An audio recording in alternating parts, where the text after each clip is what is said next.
புதிய பரீட்சைகள் ஆணையாளர் நாயகத்தை நியமிப்பதற்கு அனுமதி.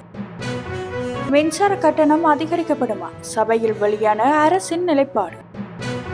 கொழும்பில் 16 வயது மாணவி தற்கொலை செய்து கொண்ட விவகாரம் நீதி கோரி போராட்டம். நாடு முழுவதும் ஆயுதப்படைகளை வரவழைக்க உத்தரவு.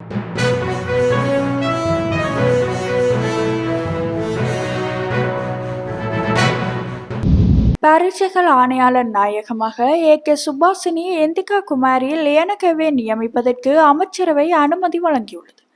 பரீட்சைகள் ஆணையாளர் நாயகம் பதவியில் கடமையாற்றிய HJMCA ஜெயசுந்தரவின் சேவை காலம் 2025/5/6 முடிவடைவதால் குறித்த பதவிக்கு சுபாஷினி எந்திகா குமாரி லியனகே நியமிக்கப்பட்டுள்ளதாக தெரிவிக்கப்படுகின்றது.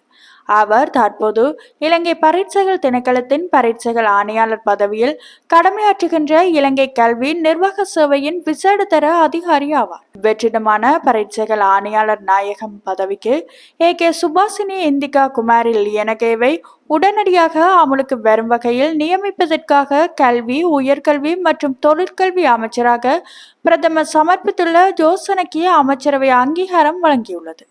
தற்போதைய சூழ்நிலையில் மின்சார கட்டணத்தை அதிகரிக்காமல் இருப்பதற்கு அரசாங்கம் எதிர்பார்ப்பதாக வலுசக்தி அமைச்சர் பொறியியலாளர் குமார ஜெயக்கொடி தெரிவித்தார். இன்று நாடாளுமன்றத்தில் வைத்து சர்வதேச நாணய நிதியத்தின் தேவைக்கு அமைய எதிர்காலத்தில் மின்சார கட்டணங்களை அதிகரிக்க அரசாங்கம் நடவடிக்கை எடுக்குமா என்று பாராளுமன்ற உறுப்பினர் அஜித் பி பெரேரோ கேள்வி எழுப்பியிருந்தார்.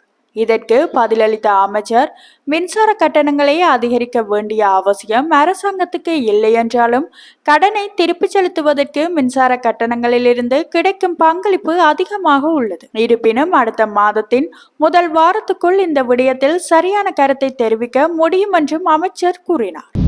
கொழும்பில் உள்ள பிரபல பாடசாலை ஒன்றில் கல்வி பயின்று வந்த 16 வயதுடைய மாணவி ஹம்சிகா தற்கொலை செய்து கொண்ட சம்பவம் தொடர்பில் சம்பந்தப்பட்ட சகல நபர்களும் தண்டிக்கப்பட வேண்டும் என தெரிவித்து கொழும்பில் இன்று காலை மாபெரும் போராட்டம் முன்னெடுக்கப்பட்டது. கொழும்பு கொச்சிக்கடை விவேகானந்தர் மேட்டு சந்தியில் நடைபெற்ற இந்த போராட்டத்தில் பெற்றோர்கள், அரசியல்வாதிகள், மாணவர்கள், சமூக ஆர்வலர்கள் என பலரும் கலந்து கொண்டனர். போராட்ட குழுவினர் தனியார் கல்வி நிறுவனமான ராயேஸ்வரி கல்வி நிலையத்துக்கு பேரணியாக சென்று அங்கு தமது எதிர்ப்பை தெரிவித்து போராட்டத்தில் ஈடுபட்டனர். அதனைத் தொடர்ந்து கோட்டாஞ்சேனை கல்பத்தனையில் அமைந்துள்ள மரணித்த சிறுமியின் வீட்டுக்கு பேரணியாக சென்று பெற்றோருக்கு ஆறுதல் தெரிவித்ததுடன் அங்கும் போராட்டத்தில் ஈடுபட்டனர். போராட்ட ஏற்பாட்டு குழுவினர் கருத்து தெரிவிக்கையில், மாணவி தற்கொலை செய்து கொண்ட சம்பவம் தொடர்பில் உரிய நடவடிக்கை எடுப்பதற்காக சம்பந்தப்பட்ட அனைவருக்கும் தகவல்களை வழங்குவதாக குறிப்பிட்டனர். போராட்டத்தின் இறுதியில் இறந்த மாணவிக்கு தத்தமது சமய அனுஷ்டானங்களின்படி ஆத்ம சாந்தி பிரார்த்தனையை வருகை தந்த அனைவரும் நிகழ்த்தினர். அத்துடன் போராட்டம் இடம்பெற்ற பகுதிகளில்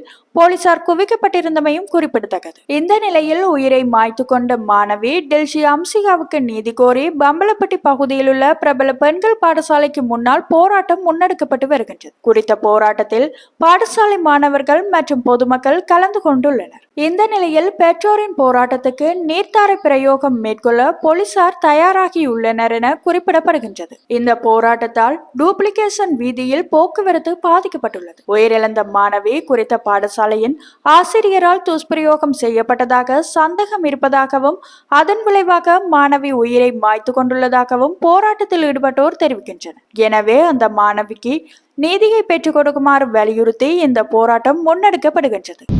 பொது பாதுகாப்புக்காக நாடு முழுவதும் ஆயுதப்படைகளை அழைக்குமாறு ஜனாதிபதி உத்தரவு பிறப்பித்துள்ளதாக சபாநாயகர் ஜகத் விக்ரமரத்ன நாடாளுமன்றத்தில் தெரிவித்தார். இன்றைய நாடாளுமன்ற அமர்வின் போதே சபாநாயகர் இதனை சபைக்கு அறிவித்தார். 40வது அதிகாரமான பொது பாதுகாப்பு சட்டத்தின் பிரிவு 12 கீழ் அவருக்கு வழங்கப்பட்டுள்ள அதிகாரங்களின்படி ஜனாதிபதி இந்த உத்தரவை பிறப்பித்துள்ளதாகவும் சபாநாயகர் தெரிவித்தார். பாதுகாப்பு காரணங்களுக்காக இலங்கையிலிருந்து பாகிஸ்தானின் லாகூருக்கு செல்லும் அனைத்து விமானங்களும் மறு அறிவித்தல் வரை இடைநிறுத்தப்பட்டுள்ளதாக ஸ்ரீலங்கன் ஏர்லைன்ஸ் அறிவித்துள்ளது. இந்தியா மற்றும் பாகிஸ்தான் இடையே போர் பதற்றம் அதிகரித்துள்ள நிலையில் இன்று காலை பாகிஸ்தானின் லாகூரில் 3 குண்டுவெடிப்புகள் நிகழ்ந்ததாக அறிவிக்கப்பட்டது. பாதுகாப்பு கவலைகளை மேற்கோள் காட்டி கராச்சிக்கான விமானங்கள் தற்போது வரை பாதிக்கப்படவில்லை என்பதை விமான நிறுவனம் உறுதிப்படுத்தியுள்ளது. இந்தியாவுக்கும் பாகிஸ்தானுக்கும் இடையில் அதிகரித்து வரும் பதட்டங்கள் மற்றும் பிராந்தியத்தில் ஏற்பட்டுள்ள மோதல் வான்வழி கட்டுப்பாடுகளுக்கு வழிவகுத்த நிலையில் ஸ்ரீலங்கன் ஏர்லைன்ஸின் இந்த அறிவிப்பு வெளியாகியுள்ளது. புதுப்பிப்புகள் மற்றும் மாற்றுப்பயண ஏற்பாடுகளுக்கு பயணிகள் விமான நிறுவனத்தை தொடர்பு கொள்ள அறிவுறுத்தப்படுகின்றனர். பல சர்வதேச விமான வழித்தடங்களில் இடையூறுகளுக்கு வழிவகுத்த இந்தியாவுக்கும் பாகிஸ்தானுக்கும் இடையிலான அதிகரித்த பதட்டங்களுக்கு மத்தியில் இந்த முடிவு எடுக்கப்பட்டுள்ளது. லாகூர் விமானங்களில் முன்பதிவு செய்த பயணிகள் மறு அட்டவணை அல்லது பணத்தை திரும்ப பெறுவது தொடர்பான கூடுதல் தகவலுக்கு விமான நிறுவனத்தை தொடர்பு கொள்ளுமாறு ஸ்ரீலங்கன் ஏர்லைன்ஸ் வலியுறுத்தியுள்ளது. இடைநிறுத்தத்தின் காலம் குறித்து மேலதிக விவரங்கள் எதுவும் வெளியிடப்படவில்லை என்பதும் குறிப்பிடத்தக்கது.